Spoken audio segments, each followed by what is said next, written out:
What is going on, my good people? It is Nathan Payne, and we got Benson Juarez. How you doing, Benson? Awesome, bro. What's going on in your world? I'm having a great day today, man. I woke up early, read some books, working. Yeah, man. How about you? How's your day been? How many books did you read today? I probably read for 30 pages. If you want to know the exact amount, I can tell you, but it's No, that's good. I just like how you said it. I read some books. I read a couple different books, but I didn't finish any of them. That's good though, man.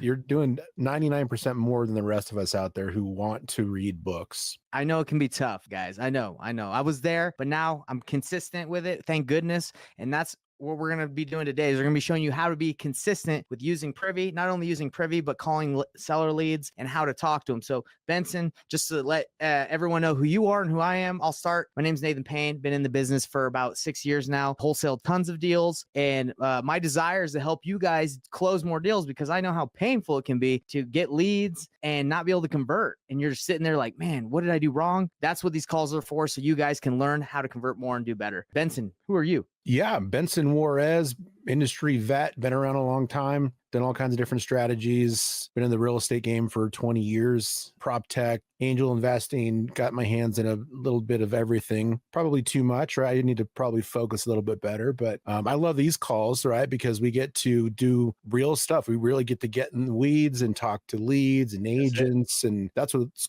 so great about these calls. Exactly, 100%. So today we're going to be going through the process of how do you start that. Let's say a lead comes in. What does that look like? Because I know with Privia, it's a lot of on market. That's usually what we use it for, but it also has a great comping tools. You can pull lists. You can do so much with it. So we're going to be showing you guys how I look at it quickly before I make a call, just so I kind of have a good idea. Now, the plan, that's what the plan is for today, is that we're going to call a lead specifically, but I'm going to show you what I look at to kind of be ready for that call. And our promise is always is we're going to make a call. We're going to make live calls. So you guys can see, am I going to freeze? Am I nervous on the phone? How do I talk? Let's see how it really goes down. All right. So Benson, today we're going to kind of go in depth and looking at deals, but I really don't look too much at the information before I make a call, mainly because they might not answer. So I don't want to waste my time like looking too in depth at information. I usually pull it up while I'm on the phone. I'm curious for you, if you ever get a lead, do you kind of try to analyze it a lot, or do you just make the call? You know what? For on market, I do analyze it a little bit more in depth than something that's off market, because it's not so much a volume game. But on market, it's really more about the numbers. Right. So with off market, like you could turn every lead into a deal with the right price. And I guess the same could be said for on market. But with on market, we already know they're motivated, so you don't have to search for the motivation. And we already know the price. So we don't have to worry about the process of doing all the partial closes along the way. Right. To get to a point where you can actually make an offer. You get rid of all that with on market. So it's easier to spend more time on the numbers and really make sure you're submitting an offer that has a high chance of being accepted. I like it. There's a lot of different ways to skin a cat, right? And there's a lot of different strategies. But for me, right now, we're going to show you guys what I look at. But if you're one of those guys that are brand new in this business, don't just let the analysis paralysis stop you where you're like, well, let me look at it really good. Let me make sure I understand everything about it, because that can stop you. I know it can stop a lot of people that I've worked with. They just want to be 100% sure they know everything. And that's honestly impossible because, you got to get on that phone. So I am showing you guys what it looks like, but don't get it twisted. I'm not just doing this and it's not taking hours. It's literally taking minutes, right? Maybe even like 1 minute. So let's share my screen. Benson, can you see my screen right here? I got it. Okay. So this is a lead that got submitted, and hey, it is actually, according to this, it's active. So isn't that funny? It's a lead that we paid for that came in, but it's listed. Right.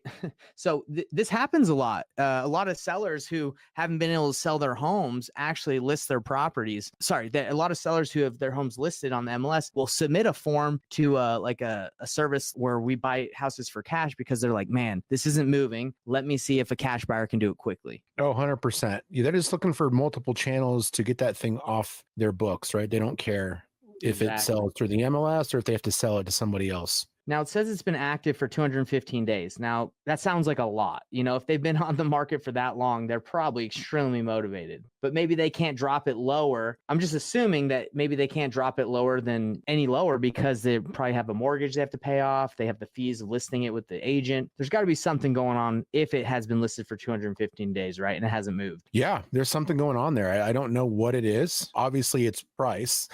Yeah. That's the main thing, right? Of is course. Price. So they haven't met market price yet for where the real demand is for that kind of property. Exactly. So for me, that's pretty quick. I can look and say, hey, it's been on market for a long time. It hasn't moved. And the cool thing about it is it's a townhome. So comps are pretty easy to come by. You can see in the solds, if we go down here to the comparables, we can kind of see, yeah, most of these homes that are selling, these townhomes are going to be in the 240 to 260 range ARV, because they're not going to vary too much since they're all the same. And these look like newer builds too, 2021.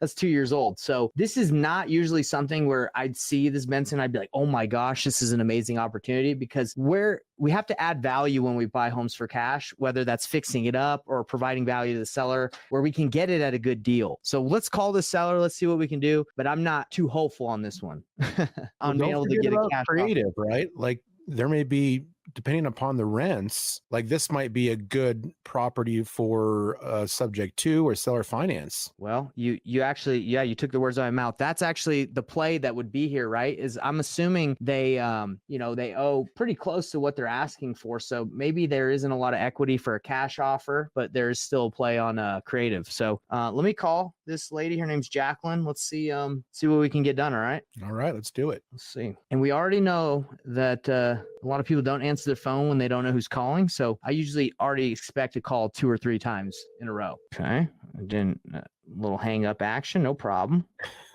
It wouldn't be the first time you called a woman and she hung up. No, not even. My wife will hang up on me sometimes, if she's busy. Let's see. So this number that I'm calling, it hung up twice, but this time it's ringing. Your call has been forwarded. Ooh, interesting. Message system 401. I was starting to think the number didn't work. 559 is not available. At the tone, please record your message. When you have finished recording, you may hang up or press 1 for more options.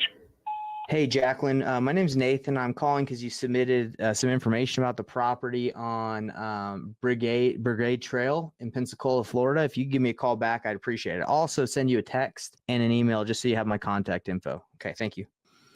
Yeah, that's interesting, Benson. She didn't answer. Well, hung up twice, but then it went through on the third. So looks like it's a real number. Yeah, that's very interesting. Yeah. So what did you say her name was? Her name is Jacqueline. Okay. Would that be, we can actually look in Privy and see who the listing agent is. Let me see. Well, so based on public records, that is the owner of record. Oh, okay. Got it. That's in the public records section. If you go down on the bottom of that CMA. Oh, okay. Got it. Well, yeah, then it is the right owner. Jacqueline. Yep. That's it. Cool. Well, guys, so at this point, you call 3 times, you send a text and you send an email. And if they don't respond, you follow up, right? You do another hour or so. Now, what would the game plan be, right? For me, just to kind of let you guys know, because, I'm not going to be on here for an hour with you guys. When I call her, my goal would just be to see, hey, I've noticed this is the information I've seen. You filled out some information. You want to sell the house. Can you let me know a little bit more about the situation? That's my goal is I don't really want to talk too much about the house. I don't want to talk too much go too in depth. I want to know what's going on and how can I help? And that's kind of how I approach conversations, because you're always looking for the win-win. When I'm trying to talk to sellers, I'm always looking for what is your end in mind? What's the goal? And obviously they want to sell, and how can I help you get there? I might not be your best option, but I can for sure, talking to me is going to help you get there, or at least closer to there, even if we don't do business together. So that's how I approach my conversations. There's zero pressure at all, because if you treat everyone with love and respect and you want them to succeed, even though that might not be doing a deal with you, what goes around comes around. Maybe they have a referral, maybe they have a friend, or that's just the right way to do business, in my opinion. You can't strong arm someone into accepting it, working with you, right? Because it's all about trust. So yeah, Benson, that was kind of a quicker call today, because we don't want to have to go too in depth. Really, I just want you guys, everybody that's on here, to know, using Privy, which I'll go back and I'll show you. Let's see. You can find out a lot of good information just immediately just by looking at the property, right? Okay, it's active. Yep. They've already price dropped it. You can see that who filled out the form. You were saying, Benson, the information is down here here under, did you Yep. say assessor's records? Is that where you were saying Yep. it was? Yeah. So you can see right here who it is. And on this one, we can just, I'm assuming we're going to have to go creative just because cash is, they're probably not going to be able to get it low enough. Cause if we ran a cash offer on this thing, I'll show you guys how I run a cash offer on this pretty quickly. Oh, the calculator. And also too, with the rents in there, I saw the rental data. It's going the exact same units going for $19.95 on the rental comps. So that's where the rents are going to be for a property that's exactly like this one. Right. And it really would depend on just what the mortgage is, right? Like if could cash flow on it or if it would make sense. But a lot of people, they don't need a cash flow necessarily. So that's a good point. So for this one, let's say the ARV is 260, just from what we've been seeing. And they're asking 254. I'll just show you guys that obviously, that's not a deal, but just so you guys can see what it looks like. If you were to pay cash for this, put the money down 12%, 2 points, and list it with a real estate agent. And let's say it just needed $5,000 of, light paint and carpet. That's not really going to get you too far, 5,000, but let's just say that. If you bought it, obviously you're going to lose 28, you're going to lose money. So you would need, in order for you to make money on this deal, you'd have to get it. Let's see. I'm just assuming. Okay. So if you got a 180 and you just flipped it yourself, you're going to have a great return, but let's see if we got it down to 215. Okay. So that's a 5%. That's nobody's getting excited about that. So let's go 200. Okay. I could see a flipper being willing to do this if it's such a light rehab or just basically a wholesale deal. And you could stick in, let's see, 5. Yeah, someone would probably do that. A lot of flippers are willing to do something between like an 8 to 10 if it's not a lot of work. But if they're not even able to go that low, then, obviously a wholesale offer or flip is going to be out of the question. So you're going to have to take it and go creative, and you're going to have to run the numbers like Benson was saying, where you got to see if the rents are going to enable you to you have a cash flow or cash on cash return. So anyway, that's how I do it, Benson. Do you have anything you want to add to that? No, I think that because it's such a new mortgage, there's not going to be any equity. Chances of them putting down 20% or something like that is, that's not real. Actually, you know what? I wanted to see something real quick. It doesn't say it. I was going to see if it said owner occupied or non-owner. Looks like it's owner occupied. So yeah, she probably didn't have to put down a bunch of money on it. But if $2,000 would be what the rents would be. So if you can get the mortgage to be lower than that, then there might be a reason for doing it. But I don't know if this is an area that's appreciating at a higher rate or if it's just a cash flow scenario. Obviously you can get the depreciation, but cash flow and appreciation are going to be the two main revenue drivers. Love it. Well, Benson, thanks again for being here with me as we do these calls. It's always kind of fun to show people what the real business looks like versus like the flashy checks that everyone sees. Well, this is what gets you to those points you got to go through. You got to look at deals. You got to make calls. And you got to figure out what's your exit strategy. So, Benson, thanks again. Is there anything you want to say to our people before we take off? No, just like what Nathan was saying, you guys, consistency is the key.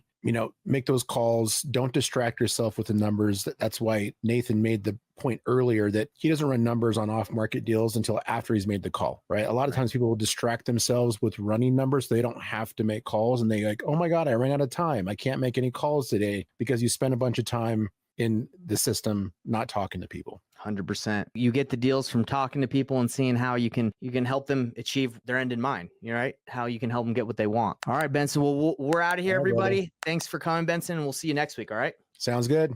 Bye, everyone. Hey, everybody. What's up? It's Nathan Payne. And for the first time ever, we just released this insane training bundle that has literally everything that I've learned from doing a combined 4,000 deals in real estate, all from starting with absolutely no previous business background experience or any real estate experience. Plus, there's over $19,000 worth of free gifts that we're throwing in, all for an insanely low price. If you want to get your hands on this, be sure to click the first link on the description below right now.